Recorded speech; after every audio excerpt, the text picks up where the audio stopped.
Yovan. Yovan kadın mı?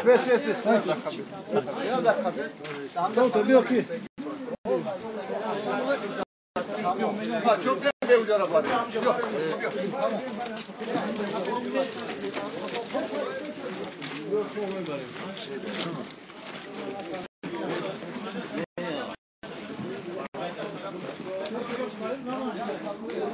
Ne var yok ona? Sen bunu ne?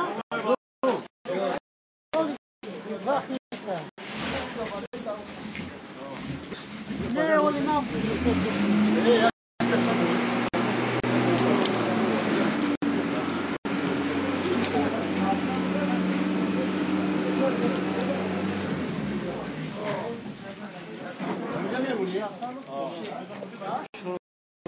Şey yapalım.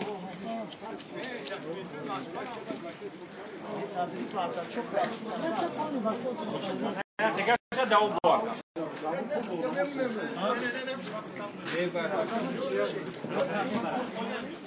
Evet, kolye. Ne camı? Hadi